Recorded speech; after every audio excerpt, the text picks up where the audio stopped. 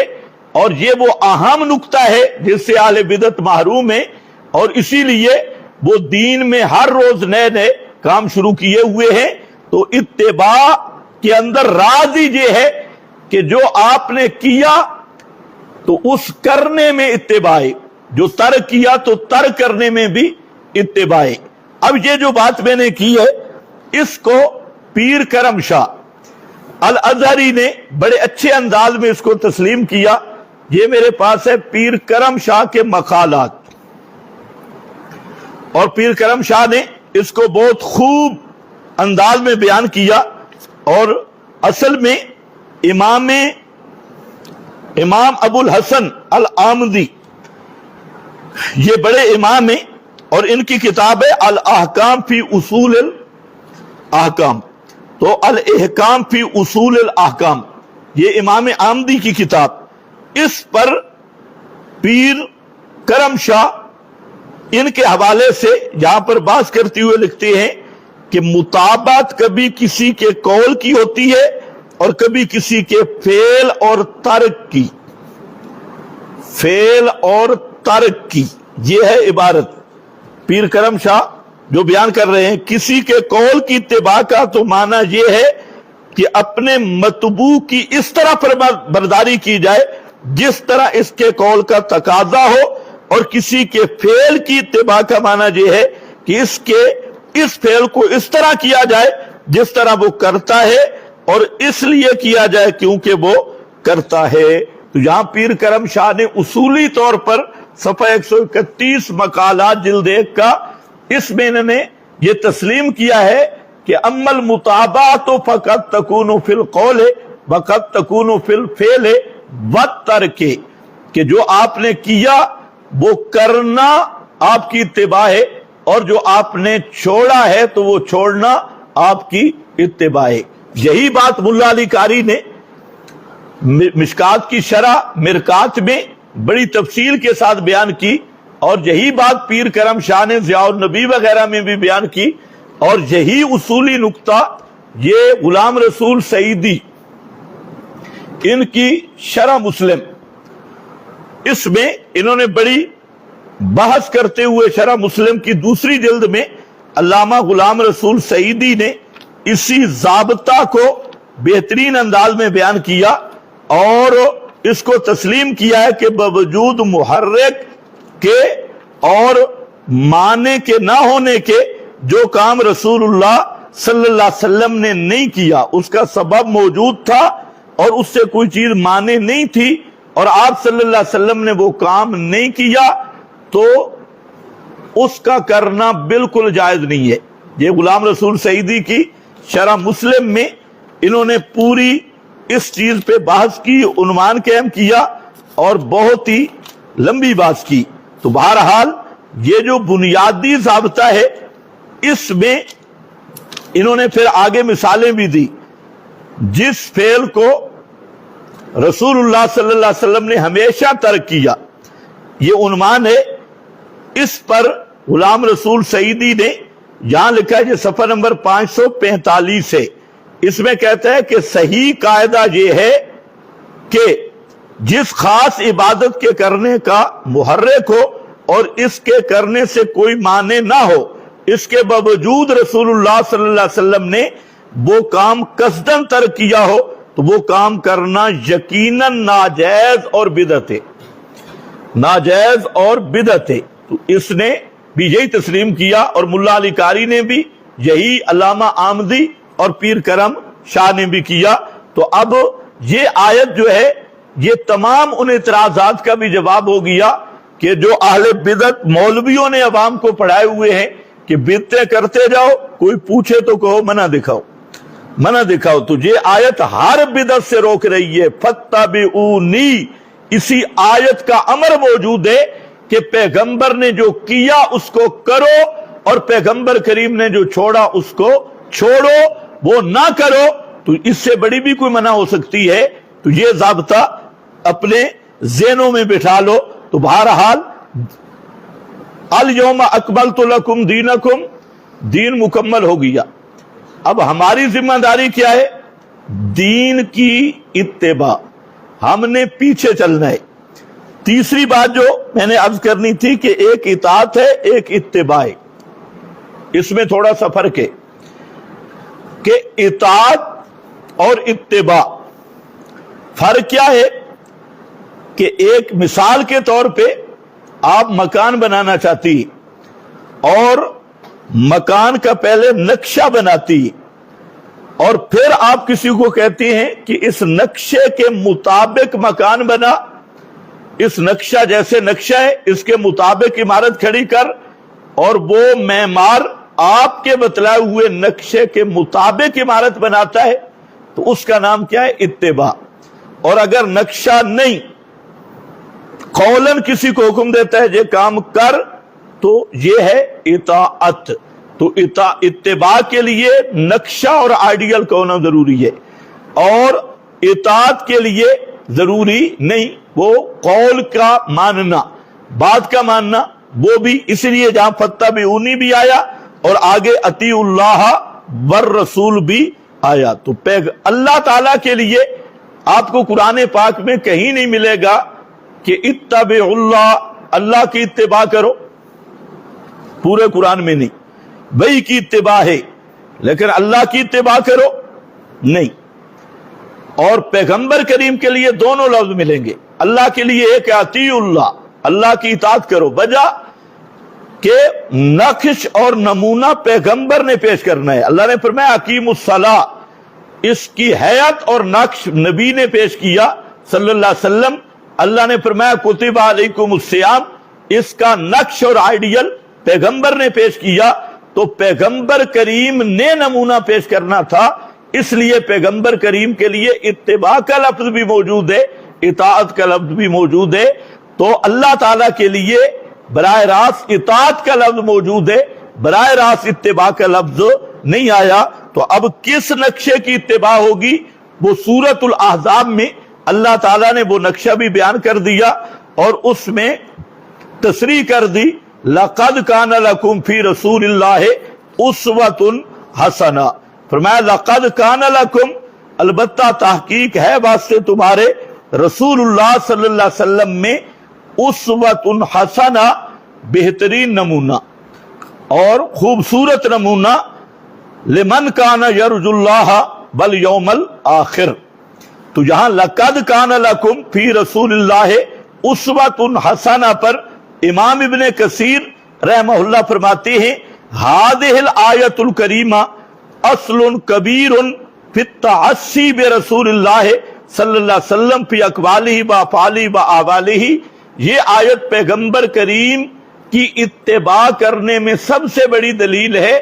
آپ کے اقوال میں بھی، افعال میں بھی، احوال میں بھی نبی کریم علیہ السلام کی اتباع اور آپ کے نقش قدم پر چلنے کی بڑی دلیل ہے۔ اس پر بے شمار دلائل پیش کیے جا سکتے ہیں کہ اللہ تعالیٰ نے اس آیت میں بھی ہر قسم کی بدعت کا رد کر دیا، جیسے فاتبعونی میں ہر قسم کی بدعت کا رد ہے، یہاں پر بھی ہر قسم کی بدعت کا رد کر دیا اور فرمایا کہ حسن وہ تمہارے نبی کے طریقہ میں ہے، پیغمبر کریم کے طریقہ میں حسن ہے، پیغمبر کے طریقہ کے علاوہ آپ کو کہیں حسن نہیں مل سکتا۔ تو اسی پر یہاں بخاری شریف میں واقع ہے کہ صحابی کہتا ہے کہ میں نے، شاگرد کہتے ہیں میں نے حضرت عمر بن خطاب کے ساتھ طواف کیا اور جب رکن ثالث کے قریب سے گزرا جو دروازے کے ساتھ ہے تو میں نے اپنا ہاتھ اٹھایا استلام کرنے کے لیے، اشارہ کرنے کے لیے۔ یہ بات سمجھنے والی ہے کہ تیسرا رکن جو تھا رکن ثالث، تو یہ آدمی کہتا ہے کہ میں نے ہاتھ اوپر کیا کس کے لیے کہ اس کو سلام کرو، استلام کروں، تو استلام کے لیے فقال اما طفت مع رسول اللہ صلی اللہ علیہ وسلم، تو فرمایا کیا تو نے پیغمبر کے ساتھ طواف نہیں کیا؟ قلت بلا، میں نے کہا کیوں نہیں، میں نے طواف کیا۔ قال فهل رأيته مستلمه، تو حضرت عمر نے کہا کیا پیغمبر کریم نے بھی اس رکن ثالث کا استلام کیا تھا؟ یہ بات سمجھنے والی۔ آج اگر ہم کہتے ہیں وہابی کہتی، تو حضرت عمر کہہ رہے ہیں کہ یہ جو تو تیسرے رکن کا استلام کر رہا ہے پیغمبر کریم کے ساتھ طواف کیا تھا؟ اس نے کہا جی۔ فرمایا کیا پیغمبر کریم نے بھی یہ استلام کیا تھا؟ قلت لا، میں نے کہا نہیں۔ قال فانفذ عنک فإن لك فی رسول اللہ اسوۃ حسنہ، فرمایا پھر اپنا ہاتھ پیچھے کر دے، پیغمبر کی زندگی تیرے لیے بہترین نمونہ ہے۔ تو حضرت فاروق اعظم کا یہ معنی یہ ہر بدعت کو جڑ سے کاٹ رہا ہے کہ اب کوئی وہاں ہوتا نا بدعتی ذہن والا تو وہ کہتا جی منع دکھاؤ، آپ نے استلام کیا تو نہیں لیکن منع بھی تو نہیں کیا نا، تو منع دکھاؤ۔ نہیں، صحابہ کا ذہن صاف تھا، تو فاروق اعظم نے جب کہا یہ بات کی کہ پیغمبر کریم نے جب نہیں کیا نا تو اپنا ہاتھ پیچھے کر، تو استلام نہیں کرنا. اس لیے دلیل کیا دی؟ لقد کان لکم فی رسول اللہ اسوۃ حسنہ. پیغمبر یہ مسند ابی جعلہ اس میں. اسی طرح بخاری شریف میں حضرت عبداللہ ابن عمر رضی اللہ تعالی عنہ کا واقعہ ہے. حضرت سعید ابن یسار کہتے ہیں کہ میں حضرت عبداللہ ابن عمر کے ساتھ مکہ کے راستے پر تھا، تو سعید کہتا ہے کہ مجھے رات کو ہم سفر کر رہے تھے اور مجھے خطرہ ہوا کہ کہیں صبح ہونے والی ہے، اس لیے میں سواری سے اترا اور میں نے وتر پڑھے. پھر میں حضرت عبداللہ ابن عمر رضی اللہ تعالیٰ عنہ کو ملا تو ابن عمر نے مجھ سے پوچھا اینا کنتا، کہاں تھا تو؟ فقلت خشیت الصبح، میں نے کہا مجھے ڈر لگا کہ صبح ہو جائے گی. فنزلت فاوترت، پس میں اترا سواری سے اور میں نے وتر پڑھے. تو حضرت عبداللہ ابن عمر نے فرمایا الیس لک فی رسول اللہ اسوۃ حسنہ، کیا پیغمبر کی طریق میں تیرے لیے اسوہ حسنہ نہیں؟ فقلت بلا، میں نے کہا کیوں نہیں؟ واللہ قال فإن رسول اللہ صلی اللہ علیہ وسلم کان یوتر علی البعیر. عبداللہ ابن عمر فرماتے ہیں تو سواری سے اتر گیا حالانکہ رسول اللہ صلی اللہ علیہ وسلم اونٹ پہ بیٹھے بیٹھے وتر پڑھتے تھے. تو اتنی تھوڑی سی جو آپ صلی اللہ علیہ وسلم کا طریقہ تھا، تھوڑی سی غفلت پر ابن عمر نے یہی آیت پڑھی لقد کان لکم فی رسول اللہ اسوۃ حسنہ. اس طرح کی اور بھی بہت ساری چیزیں موجود ہیں. خود حضرت عبداللہ ابن عمر رضی اللہ تعالیٰ عنہ کو چھینک آئی تو الحمدللہ کہا، تو مقابل نے کہا جو ساتھ بیٹھا تھا یرحمک اللہ وسلام علی رسول اللہ. تو حضرت عبداللہ ابن عمر ناراض ہو گئے، فرمایا کہ اس طرح اللہ کے رسول نے ہمیں نہیں سکھایا جیسے تو کر رہا ہے. اگر آج کا کوئی بیتی ہوتا تو کہتے خیر صلی اللہ علیہ وسلم ہی کی تسنا، کسی کو گالیاں تو نہیں دی. لیکن یہ صحابہ کا ذہن ہے. تو بہرحال یہ آیت بھی لقد کان لکم فی رسول اللہ اسوۃ حسنہ ہر بدعت پہ رد ہے. اور یہ آیت بتا رہی ہے اتباع کس کی ہوگی؟ اتباع اسوہ رسول کی ہوگی اور پیغمبر کریم کے طریق کی ہوگی. اب اسی مضمون کی صرف ایک آیت وہ سامنے رکھنا چاہتا ہوں کہ جو لوگ یہ سمجھتے ہیں کہ ہر سال شریعت سازی کی اجازت ہے اور انہوں نے یہ سمجھا ہوا ہے کہ ہمارے مشائخ، کوئی کہتے ہیں ہمارا ابا جی، دادا جی، اکابر اور کوئی بزرگ، تو انہیں کچھ نہ کچھ پاور حاصل ہے کہ وہ شریعت میں کچھ نہ کچھ تغیر کر سکے، لیپا لاپی دے سکے یا اس میں کچھ نہ کچھ چپرے ملا سکے. تو ہر سال تھوڑا بہت وہ لیپا لاپی کر کے، تو کوئی کہتا ہے یہ معمولات اہل سنت ہے، کوئی کہتا ہے یہ مستحسنات اہل سنت ہے، اور کوئی کہتا ہے یہ طریقۃ الاکابر ہے، کوئی کہتا ہے ہمارے مشائخ اور باپ دادا نانا تک نوبت پہنچ گئی. ابھی نانی کا نمبر بھی آنے والا ہے کہ میری نانی کرتی تھی. تو بہرحال یہ لوگ جو شریعت سازی کا اپنے اندر اختیار سمجھ کے بدعات کرتے ہیں اور دین کو تبدیل کرتے ہیں، ان کے لیے ایک آیت پہ اگر نظر ہو تو ان کی حقیقت واضح ہو جائے گی. اور یہ سورۃ الشورى ہے اور آیت نمبر اس کی 21 ہے.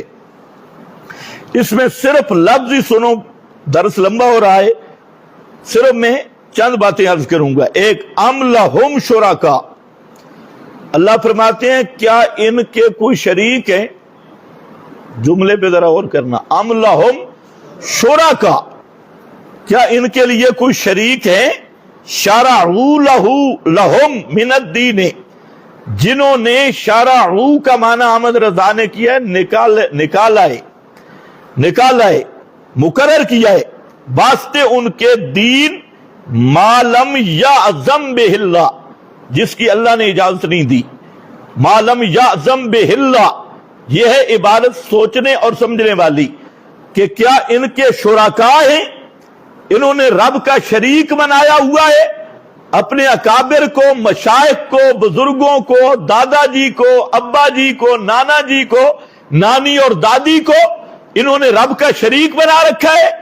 کہ انہیں جو اختیار دے رکھا ہے شرعوا لہم من الدین کہ وہ ان کو اپنی طرف سے دین بنا دے، شریعت سازی کے اختیارات دے رکھے ہیں، دین بنانے کے اختیارات دے رکھے ہیں، اور جس کی اللہ نے اجازت نہیں دی، جہاں یہ نہیں فرمایا جس سے اللہ نے منع کیا ہو، جس کی اللہ نے اجازت نہیں دی اس کو ایسی چیزیں جو روزانہ گھڑ کے کہتے ہیں جی بدعت ہے بدعت حسنہ، تو یہاں قرآن کہہ رہا ہے کہ جو شریعت سازی کرتا ہے تو وہ الوہیت کا مدعی ہے، وہ میرا شریک ہونے کا مدعی ہے، کیونکہ شریعت سازی جو رب العالمین کا حق ہے۔ اب مولوی یا پیر کو اس کو یہ اختیارات دینا کہ یہ اپنی مرضی سے شریعت سازی کرے اور مرضی سے تحلیل تحریم کے حکم جاری کرے، تو یہ شرک فی الحاکمیت کا شعبہ ہے اور وہ مشرک فی الحکم ہے۔ تو اس لیے جہاں شرکاء کا لفظ ذکر کیا اور سورۃ الانعام میں بات ذکر کیا ان اطعتموہم انکم لمشرکون، اگر تم نے ایسے شریعت سازوں کی اور مسئلہ بنانے والوں کی اتباع اور اطاعت کی بات مانی تو تم بھی کٹر مشرک ہو۔ اب یہاں دیکھو، اور اگر سورہ توبہ کی آیت بھی ذہن میں ہو تو مسئلہ اور کھل جائے گا۔ اتخذوا احبارہم ورہبانہم اربابا من دون اللہ، تو یہاں پر شرکاء فرمایا، تو حاصل یہ ہے کہ شریعت سازی کا کسی کو اختیار نہیں، چاہے کوئی بڑا ہو چھوٹا ہو، وہ دین بنا نہیں سکتا۔ بڑا اور چھوٹا سب مکلف ہیں دین اپنانے کے اور پیغمبر کی اتباع کرنے کے، یہ اختیار کسی کو بھی نہیں ہے کہ وہ دین اپنی طرف سے بنائے اور بدعات کو دین کا نام دے اور دین کے اندر روزانہ اضافہ کرتا جائے اور کہتا جائے جی حرج کیا ہے کہ منع دکھاؤ، تو ایسا کرنے والا وہ اللہ کا شریک ہونے کا مدعی ہے۔ پہلے تھا بدعتی دین کے اکمال کا منکر ہے، بدعتی پیغمبر کی دیانت کا منکر ہے، بدعتی دین محمدی کا مد مقابل ہے۔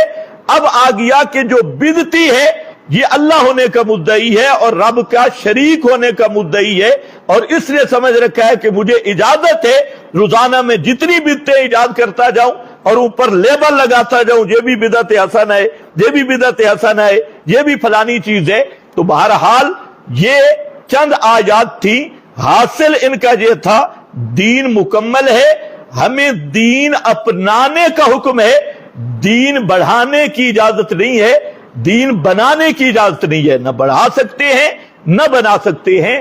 تو اب آؤ، یہ جو ربیع الاول کی 12 ربیع الاول کو ایک عید ایجاد کی گئی، نو ایجاد عید، اس پر چند باتیں سنو۔ پہلی بات یہ ہے کہ یہی دن پہلے پرانے بزرگ بھی اور اب بھی بڑی عمر کے لوگ 12 تاریخ کو کیا بولتے تھے؟ 12 وفات، اور اب یہ کیا بن گئی ہے؟ عید میلاد النبی، یعنی یہ دین ابھی 14ویں صدی میں بنا ہے، 14ویں صدی میں اس کی ابتدا، رنگ رلیاں اور ہر سال نئے نئے عنوان۔ تو یہ ایک تہوار کے طور پہ جو مربجہ عید میلاد النبی منائی جاتی ہے، تو اس کے متعلق آج کل تو خطیب بہت کچھ کہہ رہے ہیں، لیکن جو بنیادی باتیں ہیں وہ 4 ہیں۔ پہلی بات یہ ہے کہ مربجہ جشن عید میلاد النبی تو کل کی پیداوار ہے، اس کو تو پیچھے جانے کی ضرورت ہی نہیں۔ 12 وفات، پرانے بوڑھے اب بھی شہادت دیں گے کہ وہ 12 وفات ہی اس کو کہتے ہیں۔ احمد رضا کی کتب میں بھی 12 وفات کا لفظ موجود ہے۔ تو پہلے ایک محفل میلاد شروع ہوئی، اس کی بات کر رہا ہوں۔ محفل میلاد یہ صحابہ، تابعین، تبع تابعین، ائمہ دین نے نہیں شروع کی، یہ 604 ہجری یعنی 7ویں صدی میں شروع ہوئی۔ جو مسلم بین الفریقین باتیں ہیں میں وہ کر رہا ہوں، جو میلادی بھی مانتے ہیں ہم بھی مانتے ہیں، رینٹ کے خطیبوں کو چھوڑ کر۔ تو 604 ہجری یعنی 7ویں صدی میں شروع ہوئی۔ اب 7 صدیوں میں اس کا وجود نہیں، یہ پہلی مسلمہ حقیقت ہے۔ اور پھر یہ مکہ مدینہ سے شروع نہیں ہوئی، کسی اسلامی مرکز سے شروع نہیں ہوئی، یہ عراق سے شروع ہوئی، موصل کے شہر عراق سے۔ دوسری حقیقت اور تیسری یہ ہے کہ اس کو موصل کے امیر اور بادشاہ نے شروع کیا، اور مصر کی فاطمی حکومت روافض اور شیعوں نے اس کی تشہیر کی۔ اس کی تشہیر کرنے والے روافض اور شیعہ ہیں، اور شروع کرنے والا اربلی مظفر الدین بادشاہ ہے یہ۔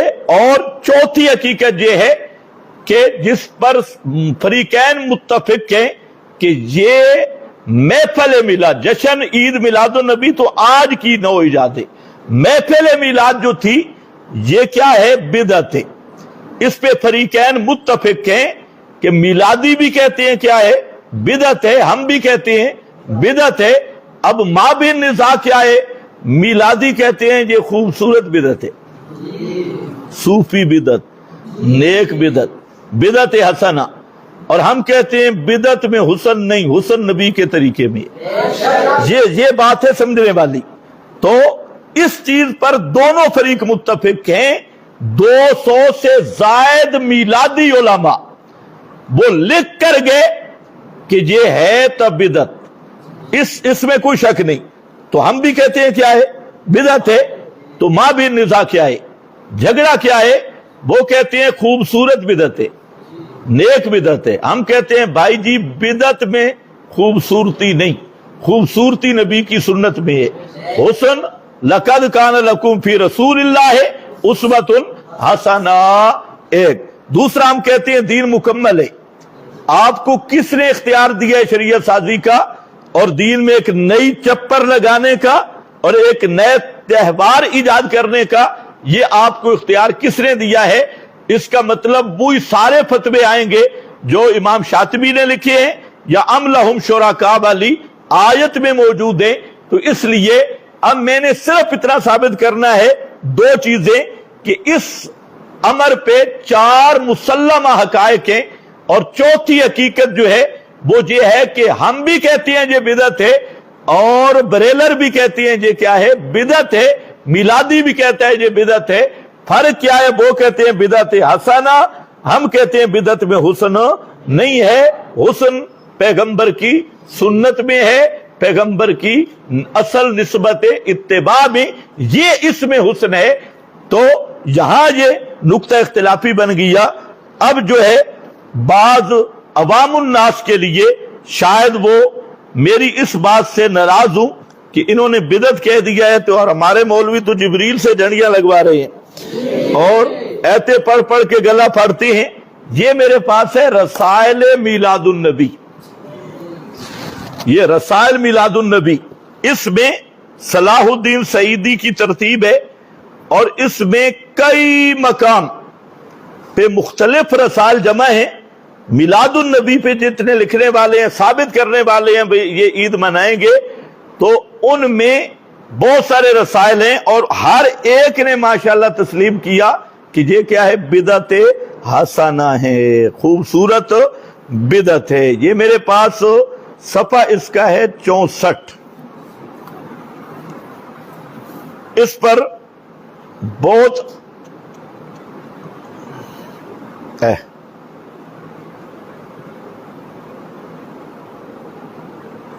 دلیل بھی ان کے دیتا ہوں۔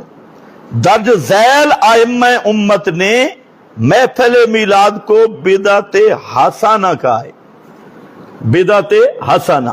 اس کے بعد اس نے 11 علماء کے نام لکھے کہ یہ 11 علماء ہیں جو کہہ رہے ہیں کہ یہ کیا ہے؟ بدعت۔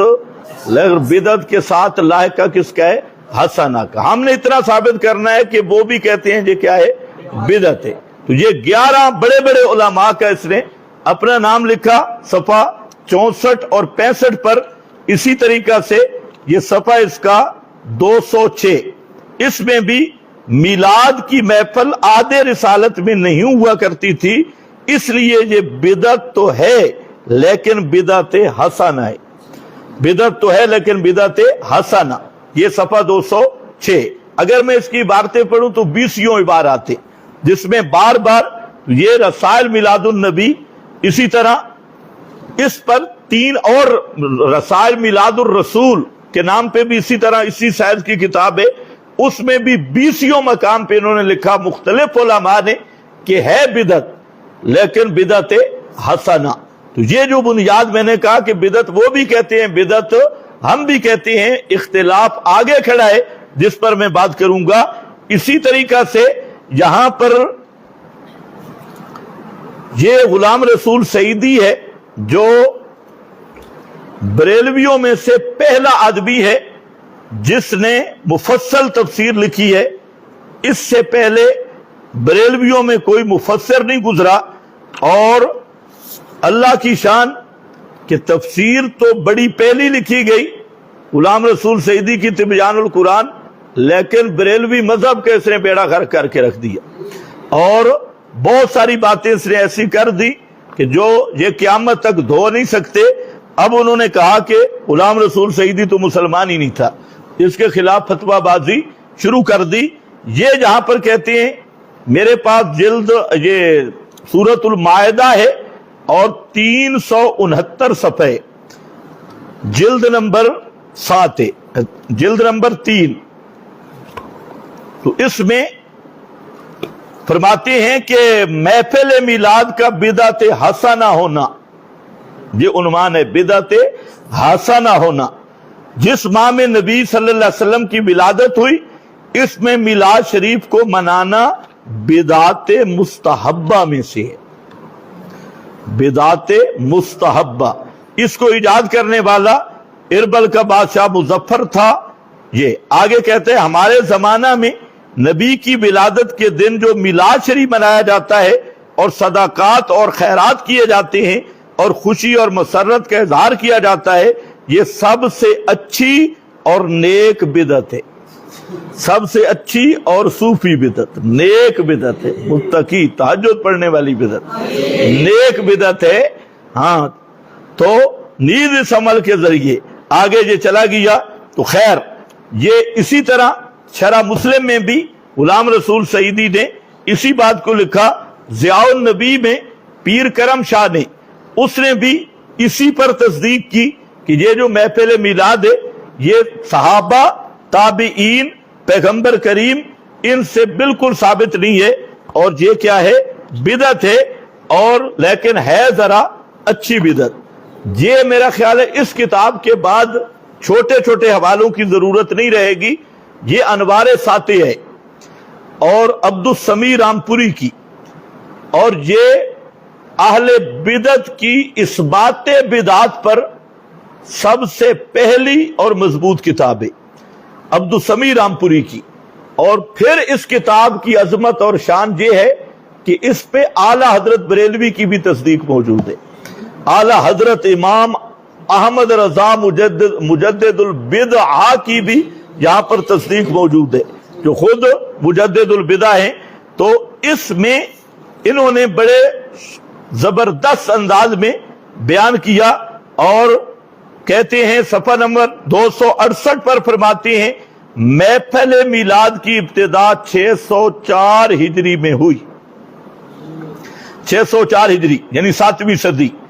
آگے کہتے ہیں کہ تینوں زمانوں میں صحابہ، تابعین، تبع تابعین، تینوں زمانے میں ان کا وجود نہیں تھا۔ یہ صفحہ 285 ہے، اور صفحہ 327 پر عبدالسمیع رامپوری لکھتے ہیں کہ یہ بدعت حسنہ ہے، بدعت حسنہ، خوبصورت بدعت ہے۔ اور پھر کہتے ہیں اس پر جو تقریض ہے صفحہ 547 پر احمد رضا خان کی بھی تصدیق موجود ہے۔ گویا احمد رضا خان کی تصدیق سمیت عبدالسمیع رامپوری نے بھی چاروں حقیقتیں مانی ہیں کہ یہ مظفر بادشاہ نے شروع کی، موصل شہر سے شروع ہوئی۔ یہ صفحہ 227 پر خود اس نے لکھا، اور اس ہے بھی یہ بدعت، لیکن ہے کیا؟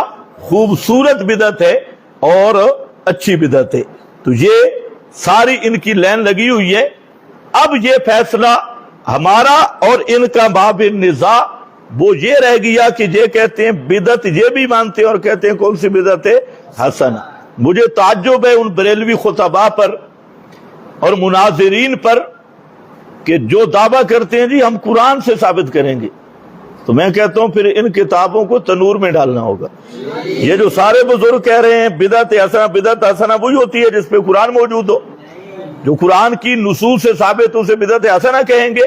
تو ہم کہتے ہیں اب دو ہی چیزیں ہیں، یا بابوں کی قربانی دو اور کہو کہ جو سارے باب اجہل تھے انہیں پتہ ہی نہیں تھا، ہم نے قرآن زیادہ سمجھے، تو یا بولو کہ تم جھوٹے اور قرآن کی تحریف کرنے لگے ہو، قرآن مقدس کی آیات کا وہ مفہوم نہیں ہے جو تمہارے بابوں نے بھی نہیں سمجھا اور تمہارے بڑوں نے بھی نہیں سمجھا۔ تو بہرحال اب مسئلہ بالکل آسان ہو گیا عوام الناس کے لیے بھی کہ جب اتفاقی پہلو سامنے آ جائیں تو اب بات صرف اتنی ہے کہ قرآن و سنت سے ہم پوچھیں گے کہ بدعت حسنہ کیا ہوتی ہے۔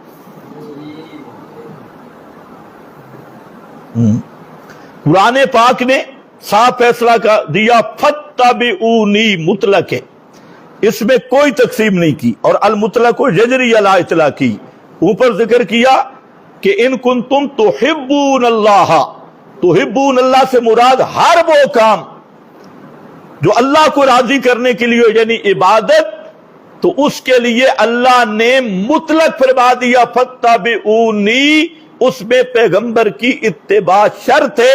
تو اب یہاں سے بدعت کا حسن ہی ختم ہو گیا، حسن کہاں سے نکلا؟ اسی لیے مجدد الفسانی نے خوبصورت جملہ لکھا اپنے مکتوبات میں، فرماتے ہیں بدعت نرے اندھیرے کا نام ہے، کسی بدعت میں ظلمت ہی ظلمت ہوتی ہے، بدعت میں حسن ہوتا ہی نہیں۔ یہ مجدد الفسانی رحمہ اللہ کے مکتوبات میں موجود ہے۔ تو بہرحال اسی طرح پیغمبر کریم، اب وقت بڑا کم ہے ورنہ قرآن نے یہ بھی کہہ دیا کہ لا تقدموا بین یدی اللہ ورسولہ، ایمان والو اللہ رسول سے آگے نہ بڑھنا، فاتبعونی پیچھے رہنا ہے پیغمبر کے، آگے نہیں جانا۔ تو اب اس بات کا رنگ بھی اور نئی کا رنگ بھی، دونوں رنگ قرآن نے ذکر کر دیے، اور پھر اللہ تعالیٰ نے کئی مقام پہ اس چیز کو ذکر کیا ہے، تزیین شیطان کو، کہ ہو بدعت اور کبھی چیز اور اس کو خوبصورت کر کے دکھائے، اور فرآہ حسنا، اور اس میں حسن دکھائے، تو یہ تزیین شیطان ہے، شیطان کی جانب سے ہے۔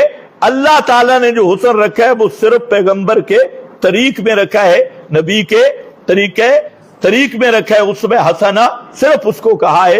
پھر قرآن پاک نے یہ بھی کہہ دیا کہ حل ننبئکم بالاخسرین اعمالا الذین ضل سعیہم فی الحیاۃ الدنیا وہم یحسبون انہم یحسنون صنعا، فرمایا کیا خبر دوں ان کی جن کی ساری محنتیں برباد ہو گئی دنیا کی زندگی میں، گم ہو گئی دنیا کی زندگی میں، برباد ہو گئی۔ یہ کون لوگ تھے کہ جو کرتے شیطان کی پیروی رہے، کرتے بدعات رہے، اللہ کی نافرمانیاں، اور سمجھتے کیا رہے کہ یحسبون انہم، تو حسنہ سمجھتے رہے کہ اس میں بھی کیا ہے، حسن ہے، حسنہ کا لیبل لگاتے رہے۔ اسی طرح کتاب السنہ میں حضرت عبداللہ ابن عمر رضی اللہ تعالیٰ عنہ وہ پیغمبر کریم کا فرمان ذکر کرتے ہیں، کل بدعت ضلالہ وَإِن رَاهَا النَّاسُ حَسَنًا، ہر بدعت گمراہی ہے اگرچہ لوگ کہتے ہوں کہ یہ بدعت حسنہ ہے، بدعت حسنہ کا بہانہ کرے، پیغمبر کریم فرماتے ہیں کل بدعت ضلالہ۔ اسی طرح مسلم شریف کی حدیث میں پیغمبر کریم جب جمعے کا خطبہ دیتے تھے تو ہر جمعے کے خطبہ پر آپ فرماتے تھے ایھا الناس ان خیر الحدیث کتاب اللہ وخیر الہدی ہدی محمد وشر الامور محدثاتها ان کل محدثۃ بدعہ۔ بعض کتابوں میں اور الفاظ بھی ہیں کل بدعۃ ضلالہ، تو آپ کیا فرماتے تھے ایاک ان شر الامور محدثاتها، سب سے برے کام وہ کیا ہے، محدثات، تو ہاں دین میں نئے کام ہیں۔ یہاں پیغمبر نے کوئی تقسیم نہیں کی کہ نئے کام کچھ اچھے بھی ہیں